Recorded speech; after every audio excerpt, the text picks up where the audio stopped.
అందరికీ welcome back to my channel అలా మీ సిరితో ఇవాళ చేయబోయే రెసిపీ వంకాయ పాలకూర అండి. చాలా బాగుంటుంది. ముందర వాటర్లో కొంచెం ఉప్పు వేసుకుని పక్కన పెట్టుకోవాలి. అంటే వంకాయ ముక్కలు కోసేటప్పుడు కండ్రెక్కకుండా ఉంటుందండి. ఈలోపు ఆయిల్ కాగిన ఆవాలు, జీలకర్ర, కరివేపాకు, వెల్లుల్లిపాయలు, పసుపు వేసి 2-3 వెల్లుల్లి కొట్టుకుని వేసుకుంటే బాగుంటుందండి. ఇప్పుడు ఉల్లిపాయ ముక్కలు, పచ్చిమిరపకాయ ముక్కలు వేసి లో ఫ్లేమ్లో లైట్గా వేయించాలి. ఈలోపు మనం వంకాయలు కోసుకోవాలండి. ముందలే వంకాయలు కోసుకుంటే కండ్రెక్కిపోతాయి మనకి. ఇలా వంకాయ ముక్కలను కోసి ఉప్పు నీళ్ళల్లో వేస్తే మనకి వెంటనే తీసి దీంట్లో వేసుకోవచ్చు. ఉల్లిపాయ ముక్కల్లో వేగిన తర్వాత లైట్గా ఇప్పుడు ఈ వంకాయ ముక్కలు వేసి మీడియం ఫ్లేమ్లో మనం లైట్గా ఫ్రై చేయాలి. చాలా తొందరగా మగ్గిపోద్దండి అసలు కూర. అసలు నేను పైన ఆర్గానిక్ వంకాయలు అనమాట మిద్దె తోటలో కోసుకొచ్చాను. సూపర్ యమ్మీగా ఉంటుంది అనమాట అసలుకి.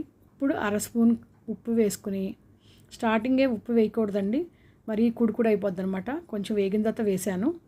ఇప్పుడు మళ్ళీ కొంచెం లైట్గా ఫ్రై అయిన తర్వాత ఇప్పుడు 1/2 స్పూన్ కారం, కొంచెం చిటికెడు జీలకర్ర పౌడర్ వేసి ఈ ఉప్పు కారం పట్టేటట్టు బాగా మనం ఒక 1 మినిట్ లో ఫ్లేమ్లో పెట్టుకుని ఫ్రై చేసుకుంటే మనకి అంతా బాగా పడుతుందండి వంకాయ ముక్కలకి.